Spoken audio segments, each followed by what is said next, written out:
Welcome to another episode of the Fun Employment Podcast. Today we have another episode of the Fun Employment Podcast. We are not interviewing Christine. No, I'm not for it all. else. And this isn't because we don't know how to film stuff, because we don't really do. So we have the boom pole here. It's a surprise. This is a surprise. All right. So if you guys have been following along with us, thank you. Thank you for joining us on this magical ride.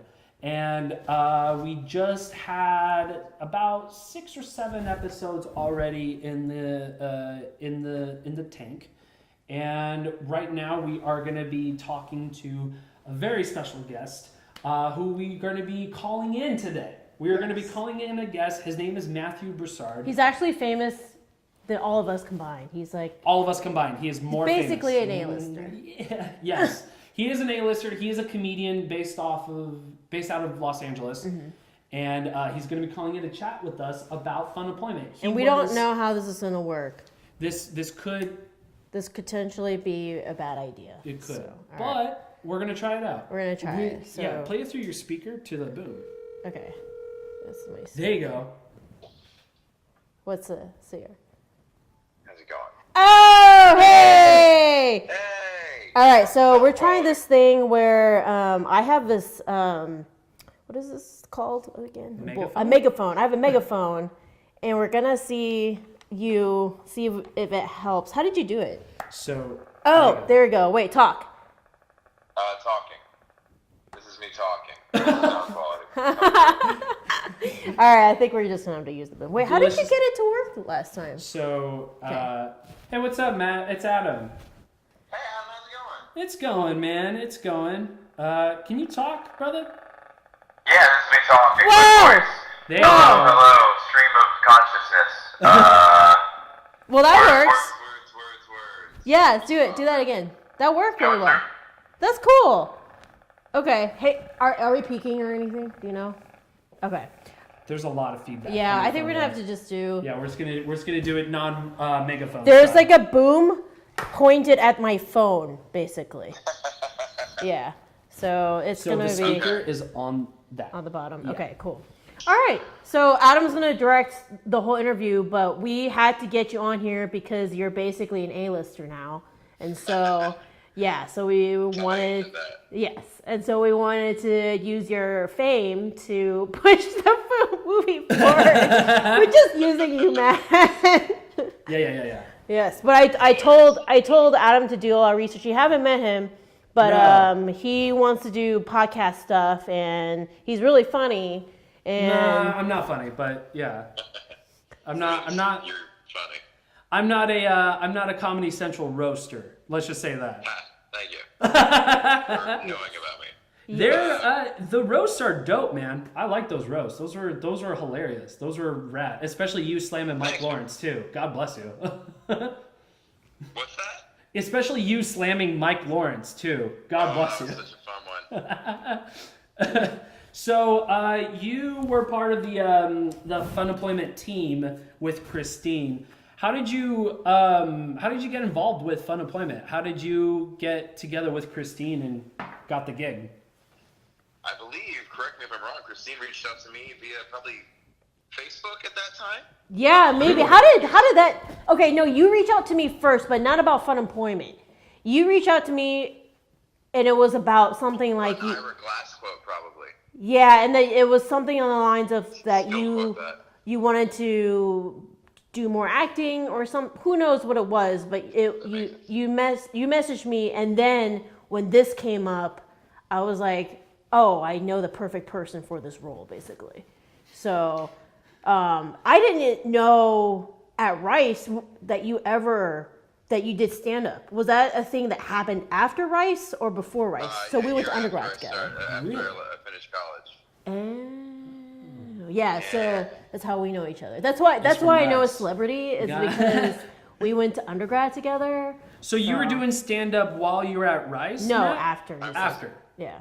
Started when I was 23, like exactly a year out of college. Wow. And did you move to LA right after that? So I was in Houston. I started in Houston. I did that for like two years in Houston. And then I actually was in Austin that summer filming a movie that was at the time called Intramural.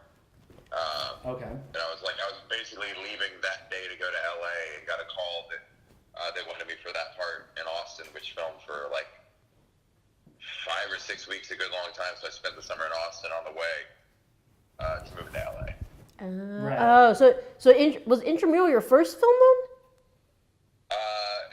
Yes. That's cool. And I think like 3 days after I wrapped, I was shooting FUNEMPLOYMENT. That's crazy. That's crazy cool. Yeah. Yeah, so we were all still the same. You guys we're were all friends. still newbies. Yeah, we were all newbies. We were just having interviewed a few people. We were really realizing that the whole reason that this film ever worked was because every single person was pretty much new to the whole process. Like That's if we had gone, if it was like any professionals on the set, like we would have been reamed. I would have been reamed. You know, just people would have quit and stuff. Yeah. It was fun. Yeah. Was his name Duncan? Adam Duncan? Yeah, Adam. We just interviewed him. Yeah. As well, because he was a successful model. Is a successful model. Yes, we talked about his modeling career. We did. We talked about it. Yes, he's he's still acting for sure. We actually just finished interviewing him. That's so cool. What is he up to? He's doing a lot of commercial work now and stuff, but he's good looking still. Yeah. And then Trey? Yes, Trey, the character Dante. name? Yeah, Dante. He was just here too. That's what it was. Those two losers that were here taking up all your card space, basically. Yeah. They were great to work with. Yeah. They're talented. I didn't realize they were as new to acting as I was. Well, yes, yeah, it's crazy. Well, Dante's never acted before, and he has not acted since then. No. Oh, really? That will I be. ran into him at the track. He was trying to go pro at running. Yeah, he's an athlete, so he's a trainer. That's how I met him. He was a trainer at my gym, and I was like, he fits the exact like feel of what Trey should be. He does, basically. yeah. And then I was like, hey, do you want to be in this thing? Now hearing his interview, I realized that I might have made it very understated. Yeah. Undersold it, like just not told him the whole complete truth of what it was. Well, it was just literally like you basically didn't pitch a script to him. You just basically said, "Hey, do you want to do this thing with me? You want to go to this audition? It's just for this part. Like, I just need someone. I think you're really cool for the role. So if you can audition for this part," and he had no idea. You could have been like a killer if you didn't know. Yeah. Did you? You didn't. There wasn't because I don't remember. You had lines, but all the lines that are actually in the film, most of them are all you. Really? Improv. It was very improvised. Yeah. I remember, which was why it was so fun doing. And yeah. I've done a small number of parts like that, but it's I don't have a strong improv background. It was a testament to your directing that we got anything good out of that. No, you were good. But You you're were a strong good. roaster, though, Matt. That's the thing. And That's planned. That's incredibly planned. You Most of as what I do Andre is sit around thinking of how to perfectly word things. Yeah. For hours at a time, so that over the course of 45 minutes, I sound like 1,000 times wittier than I actually am. Well, you definitely sounded witty as Andre in the show. Yeah, I'm excited. I keep forgetting. My favorite part of that was just I was really loose, and at one point I leaned over to Adam and I go, "You're too handsome to be a nerd." It was just like this thing I was trying to channel real hate inside of me. And that was all I was feeling. Well, because they are insanely attractive dudes. They Yeah. are, like it's kind of overwhelming, especially interviewing them both. And I'm like the least attractive out of all three of them. Like, There's a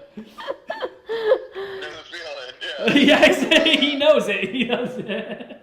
That's so funny. Yeah, no, I can't believe you haven't. I forget that you guys haven't seen the film Yeah. at all. So I'm excited for you to see. Your role turned out really awesome. Your role's insane, dude. Yeah, it was great. My character. You named him. You're like, I think his name should be Andre Diablo. And I was like, Obviously the devil. I always want to play the devil. That's like my favorite character to play, the Antichrist type character. I was gonna ask. I thought It's you so were. funny to me. I thought it was Christine who was the one who wrote the character Andre Diablo, but Well, we wrote the character, but Matthew Gotcha. ran with Name. it. Yeah, I think it was originally just the devil or a devil character or something like that. Yeah. Gotcha. And you were like, I think my name should be Andre Diablo. I'm like, I think you're right. Sure. I think you're right. That's cool with me. Yeah. So Yeah, it was such a fun experience. I wish more acting roles were like that. that was super fun. What was cool was you could see your. I know you say you weren't a good improver, but you could see your training, I think, as a stand-up comedian, just trying, and then when something hit, we knew it hit, and we just kept repeating it, was all. And so, but I think it was trying, it was us being not afraid to try, and then grasping in the dark until we knew we had something, and then we just worked off of what we knew worked, basically. Yeah. Yeah. It's funny, I've done that. I've done it since. I just shot something where I got to they hired a bunch of stand-ups as actors because they basically hadn't finished the script. And when you hire stand-ups, you get, they write all the jokes for you. Yeah. And it was fun shooting because you would just glance at one camera guy, like, stifle a laugh at something. You're like, oh, I got to keep that line. I got to keep doing that line. Yeah. Because part of it's weird because instinctually you hate repeating a joke to people who've already heard it, and you're trying to keep adding it. But like once the camera's not on you anymore, once they're doing tights on other it's too late to try to get your jokes out. So you got to at that point it's just repetition. Yeah. Did you feel like you carried anything from the Fun Employment experience to anywhere else? Just knowing the more loose and free I got, the more fun it was, and that having fun with it will translate to everyone in the room having fun, and it will show through in the final product. Yeah. The one line that I don't know if you remember, but that is great that I kept was the one about you don't use enough if statement. You use too many if statements and don't leave enough comments. Holy shit! I said that. Yeah, dude. I was absolutely referring to myself in that. It is. Just It is. making my website, and that's my whole website's just nothing but if statements. Like, Yeah. It's horrible. It is. That I used that one because I laughed so hard when I heard it. Yeah. That's a great joke. That's funny. Yeah. That's a great So joke. that one made it You in. wrote a joke that you forgot, and you hear it like it's someone else's. Yes. That one was That's that cool. one was really great. Yeah. I laughed so hard when I was going through the footage with that one because it was perfect for it. Well, thank you. Yeah. So That's fantastic. now since Fun Employment was your second film, I guess you said it was. Did you get to improv as much on the first one that you did? No. Okay. No, I was with Beck Bennett. I was playing kind of a Beck Bennett sidekick. Wow, A Beck big Bennett. role. And Saturday he was Night a Live. brilliant improviser. So Yeah. it was just trying to getting out of his way. Okay. Yeah. Have you wanted to? You know what else I saw you in? You were in another TV thing. You were a frat boy. And usually that's the case. Was it the lead? Oops. You were a frat boy, and Oh my gosh. Yeah. I'm trying to remember what it was. An accident. The League. Yes. Yeah, well, in the league, you don't have lines. They just tell you that's a fully improvised show, which was what was fun was I did it twice. I did it Wow. the second to last season. They ended up cutting my scene. Yeah. Because not for me, for time. And then they brought me back for the series finale. Yeah. And I felt more comfortable, but they literally just, both times they were like, okay, when he starts talking to you, antagonize him. Yeah. Yeah, no, it was great. I didn't know because I was just watching. My friend was like, "Oh, watch this," and then I was like, "Holy shit, that's Matt! That's awesome!" Yeah. So that was cool to randomly see you in that. What have you been in since? Have you done much movies after Fun Employment? I've done mostly TV, so I've done the League of the Mindy Project a couple of years back. I just filmed a role on a show on CBS that I think's out now called Fam. I'm in one episode. Cool. They let me play. That was a 4-camera setup. So we did. They let me kind of twist the lines and add a couple jokes, which was really fun. But that was nothing. I didn't try to surprise them with anything. but that was fun. I just filmed like a promo thing for Roy Wood Jr. special. I was bootleg Captain America. Wow. I was a bartender in a Sharon Stone movie. Trying to think of what else. I'm always trying to go for more acting work. It's fun. It's hard. But your stand-up is rad. Very challenging, but it's How developed was your stand-up when you were shooting FUNEMPLOYMENT? good for how long I'd been doing it, but I was 2 years in. Okay. But I was like a feature. I was a feature actor around the state at that point.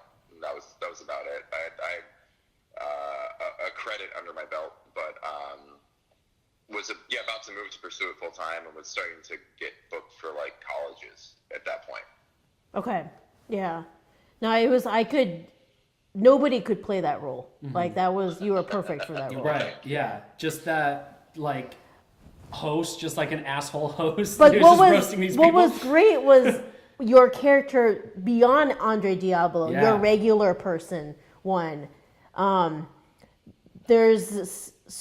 gonna see it, but it's the part where it's obviously after the dream sequence, and it's after their shitty performance, their presentation, and you're like, all right, you can follow them on Twitter, and there's cookies in the lobby, and you're like so nice, and they just got like butt fucked, like but your like chipper, nerdy attitude. I don't know. Both roles were just such funny contrasts of each other because you had. I don't know if you remember, but besides your devil role, you had your real person role, and that was great contrast. I don't remember that. Yeah, it's been a while. Yeah, so it's been a while. Yeah, no, you were the announcer for the pitch competition. Remember at the conference? No. Oh my gosh! Did you block that from your mind? A role you don't know? What? I remember being upstairs at the Hideout, which is where my girlfriend took improv classes, I think, or at least performed shows there. Yeah. Yeah, there was a whole hotel that you were also at. A dark summer for me. I didn't have oh no! I remember just being lonely. We're shooting nights for the other films, so my cycle was ruined. I was still working my day job at that point, so that summer it's not. I didn't put much. Didn't upload the memory cards for that one. No, God no. Well, yeah. Well, this will be fun for you to watch it then too. I'm really excited. Yeah. And congratulations, and I'm so thrilled you decided to put it forward. I definitely know the feeling of finishing something. Dude. And be like, I don't want to show this to anyone. I had to sit on it. So it was done last year. I just had to sit on it. Like it was done last year, and I think the biggest thing was I kept thinking this isn't my best work in terms of because in between FUNEMPLOYMENT during the post process I shot a short Bird's Nest, and then that was already much better because of what I learned on FUNEMPLOYMENT, and then since FUNEMPLOYMENT I've been making much better shorts as well. They're not necessarily comedy, there were a lot of drama, but like in terms of I felt skill level wise, it was just night and day. But talking to Adam, who's interviewing you, I realized that the goal now is all this crap that went behind the scenes that we learn from everything, and that it's worth the light of day just for people to see it. So yeah. I'm at a comedy club in Ann Arbor, and last night was a big night for me because I did 49 minutes. Wow. Which is a pretty standard long set, but it's the first set I've done since I recorded my album. It's basically all new since the album and full length. Congratulations. So that's awesome. Yeah, it's not like it's not there. I wouldn't record it, but it's like at least I have a solid frame. You have another hour. Yeah.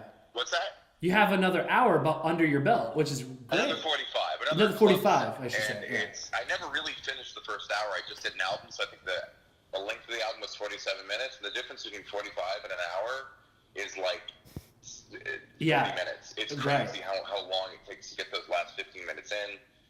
And it it just feels so good to have solid footing. And looking at the old stuff versus the new stuff, it's such a difference. It's all night and Such day. like there were so many like weak spots in the old one versus how I feel about the new one. Yeah. And I try to remind myself, which is weird because right now the old one is starting.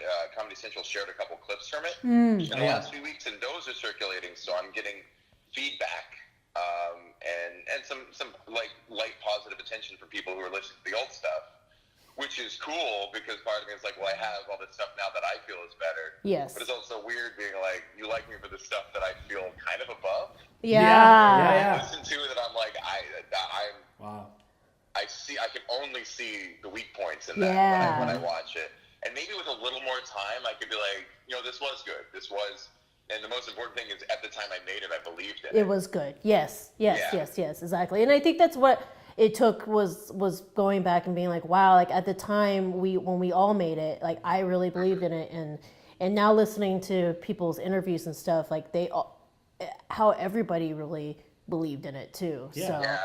And so I was like, well, and part of doing this podcast was kind of reliving it and taking a comedy trick, downplaying it so that people will have low expectations and then realize it's awesome.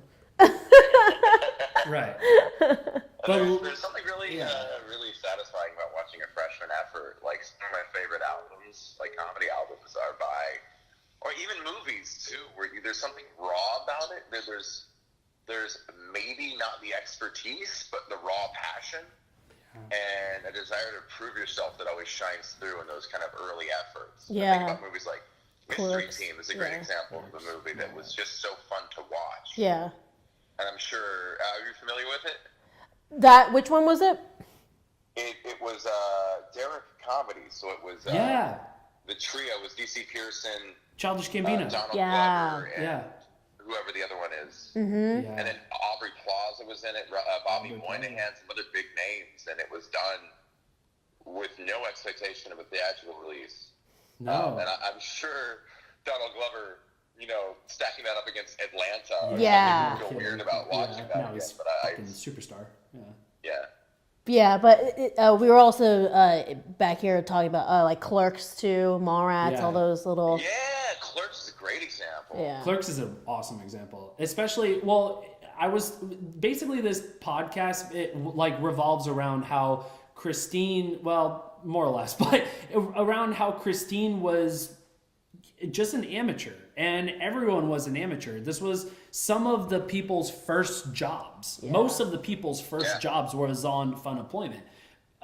Especially for Christine, and Christine was the one who basically believed in her own script, but also believed in everyone else around her, in her sphere of influence, that everyone is talented in their own amazing way, especially you, just having all that talent, all those talented people in such a great feature underneath your guys' belt is so awesome. That is super. Adam's good. actually watched the film. He likes it. So that's good. I love Andre. I'm excited to see it.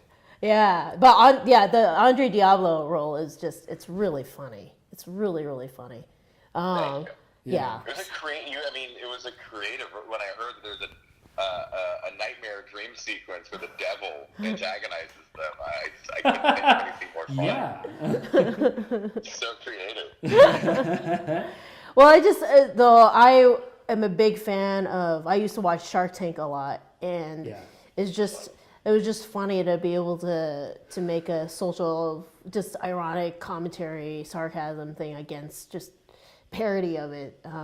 Because I just think of all the poor entrepreneurs that go through this whole pitch process and how sucky it is to be told that maybe the one idea that you worked on your entire life sucks balls, So tell us more about what's going on and what's. Yeah, how can people find your first album? Yes. On Spotify, it's called Pedantic. By the way, I do have one joke that I love that you wrote. This was before, I didn't know it was him who wrote the joke, but a friend of mine told me this joke. Okay. A friend of mine told me this joke about, and you wrote it, how when you walk into a room, already 50% of the people fucking hate you. They already. I just say everyone, but but yeah. Everyone just already hates you. It's because you're tall, you're white, and you have weird bone structure. Like, and I remembered that joke, and I remembered watching your stuff this morning, and I saw it, and I came fucking full circle like 6 years later with that joke. I'm like, holy shit, this is the guy who made the joke? It was so rad. It's so cool. What would you say? What did you say? I don't remember. Okay. Oh, okay. sorry. Yeah. I saw it on YouTube. I saw that. That's so funny. I saw that on He YouTube. did that joke to you, and then you realized it was. It was by you. But did someone repeat the joke to you? They repeated the joke, but never told me it was by Matt Broussard. They just stole a fucking joke from you. So I'm calling you out, Caleb.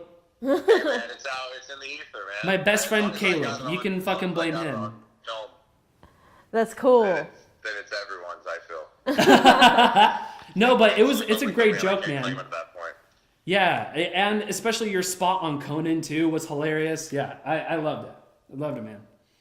Thank you so much. Yeah, dude. Yeah. So what's so that's your first one, and then when does your second album come out? Oh, it's gonna be a little while. I'm gonna take my time. Okay. I'm gonna try to Stay tuned. prepare and have something to hit the road with, and I'll wait until someone asks me to film it. But just feels nice to have. Yeah, the your work tour out. schedule. Where can people see your shows at? Like, do you have a website? So everything's Monday Punday, Twitter, Instagram, MondayPunday.com. If you click my name, I have my calendar with all my club dates coming up. I have MondayPunday.com. a good hefty tour schedule coming up this year. Do you ever come to Austin? Yeah, for trips, but I never do I haven't. Sometimes I do Velveeta Room actually. Okay. So I'll try to keep that on my calendar. How come you haven't Velveeta Room. done there's this Moon Tower comedy Moon Tower comedy. series that a lot of big people are on it sometimes. Oh yeah, I've been trying to get on that for 6 years. Oh, okay. We need to figure that out. Last year though, so. Okay. Yes, you need to get on that. Yeah, man. People need to hear your shit, dude. It's great. Thank you. Yeah. Yes. So no, you need to tell people. I know you got to go, but Yeah. tell people about the film and everything. You were great. You are really great in it, and I really hope that you like it. Or now, and it'll josh some good memories as well. So and it's cool to hear that you had a really good time on set, because that's the most important thing for me as a director. That's great. The passion came through. That's the biggest thing. Yeah. Yeah. So cool beans, man. Thank you so much, Matt. Cool beans. Yes. Thank you so much, and congratulations again. Have a good one. Yeah, you too. You as well, Matt. All right, bye-bye. See ya. Bye. Keep it crispy. Keep it crispy. Keep it crispy. I like how I waved at the phone. That's ladies and gentlemen, that's a Pete Holmes joke. He just said a Pete Holmes joke. So that's a shout out to Pete Holmes, to the Pete Holmes fans. I totally just waved at the phone. I'm still not over that. Bye. Bye. Bye. Can you see me? Bye. Yeah. So we just had our interview with Matt. That was really fun. He's cool. He's he is super cool. cool. Yeah, but what I just remember him saying that he was really he was wanting to get into stand up and stuff. And Yeah. I'd never seen him. Did I see him do stand up before? Was he funny around because did you hang out with him when you Not were guys much. in Rice? No, Oh. he was a big swimmer. He Really?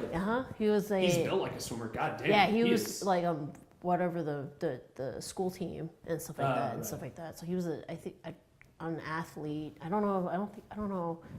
I did not know him well at Rice. I just saw him come around a lot because he was friends with some people at my particular. So at Rice, the school I went to for undergrad, it's kind of structured like Harry Potter. So we call our houses colleges. Hufflepuff. Yeah. So I was at Brown. Gryffindor. And all the colleges are against each other. And so he Right. was from a different college.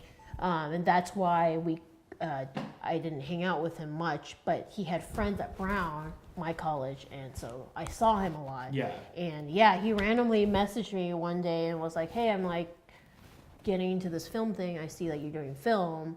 Let me know if there's anything that comes up. Did you guys share and classes stuff. or No, No. not at all. We just had mutual friends, and Gotcha. so and then when this came up and I was seeing his feed with all his stand-up, I was like, he's going to be really good for this. Yeah, so, and he's talented. His jokes are great. Yeah, He's that a great whole roaster, section, too. honestly, that whole section, I can't really take credit for the writing. No, in and that I section. thought that was you who wrote all the dialogue, the character name, everything, but it was just Matt kind of took that riffing, character. we just riffed off You just each riffed other. it off, Yeah, so and we you riffed kind of off wrote each it other. on the fly Yeah, in a way. yeah. But So- improv. Yes. Yeah. In a So way. the whole section was very improv. Like I need to go and revisit. It's been a while that I don't even know what the script originally was. It would be funny to go and look at the old script. You have the first draft? and look at the first draft Wow, and be it like, must be like a different fucking movie. it's a different fucking movie. It's a completely different movie. But to see that section and see like what I was thinking, I honestly I okay. ask myself that all the time. I What are think you I know. thinking? I learned a lot with this film and all the films I've been doing, the way I write. And so I started to realize the way I write isn't very in detail because I write for me to direct. So Yeah. a lot of the things happen on the set rather than in the written portion of it, Right. type thing. So I believe, now that I am thinking about it, that this particular scene was literally like 2/8 or 3/8 of a page. So it didn't even have any dialogue. No dialogue. It was supposed to be just there in the scene, and then like I guess I envisioned music or something over it, or who knows what it was. But it turned in. It was so funny. Yeah, well, no, because it was Yeah. it was the whole dream sequence was basically, for those of you who don't know, basically the dream sequence was supposed to be their failed pitch. Like it was their failed startup pitch, and this is like the direct result in Nick's dream was that you're just ridiculed, you are gonna be made fun of, no one's gonna take you seriously, and basically this is a game show of Andre Diablo Ripping them to ripping shreds. them, just ripping them to shreds, calling them failed startup company. It's a great fucking time. That's a great scene. It's one of my favorite scenes. It turned out better. But this was a scene that was written originally as like what? As No, it was written as a dream sequence. It was written but as a dream, I just don't think it was written with the intention that it would be so. but not with major. dialogue. It was just supposed to be Yeah. like, the dream I have to and then a hard read- cut. And- Don't quote me on that. I need to revisit my script. I don't Right. remember Yeah. everything was so. But I just don't remember myself writing a huge. I knew it would be a dream sequence. Yeah. But it was a. This is like a dream sequence on steroids. Like Yeah. it just he made it his own basically and made it 50 times better than it could ever have been. Just that particular dream sequence. It was so funny, and he had so much material, and we just kept trying Riffing. different things and And being each like, take this was works, different, this yeah. works, let's try this, let's do that again. I love that, let's do that again. It was a lot of that. It was a lot of, he's like, here, let me try something. He'll say something, and then I'll be like, give me something else, and he'll try something else. I'm like, that's what I want. Do that again. That's Yeah. rad. That is Yeah. so fucking cool. Yeah. And that's when you get someone who's in the comedy field like that and have the ability to just be like, you know what, you're the pilot. You go ahead and steer this train, dude. Like whatever happens, we're gonna shoot it no matter what. Just Yeah. like you said, it's like if you guys were gonna get pulled over by the cops, let's keep it rolling. Yeah. Like we're gonna always do it no matter what. That was a great phone interview. This was a great episode. We'll stick in cool clips of Matt so you can see what an A-lister We'll he stick- is and we'll why stick you some should. sweet clips. If not watching because Fun Employment is awesome, I enjoy the film. You can You see at least Matt, can see Matt, you who's can actually see Matt famous rip and cool. the characters to shreds. It's so great. So tune in on March 4th Yes. when we release it on Vimeo, pre-order now, and release on Amazon too. I just uploaded up there, so it's definitely gonna be on Amazon. It's gonna be awesome. And if you So- want to learn any information, just go to rufunemployed.com. Or go to the Facebook page, Fun Employment Movie, Yes. and or Christine's Facebook page. Mine's not all that important, but Fun Employment for sure. It is important in terms of filmmaking. So you can definitely see, if you guys are ever curious about Christine Chen, definitely see her shit. It's great. It's awesome. Is that it? I think so. That was about right. That was about a 30-minute, That right? was about 30 minutes.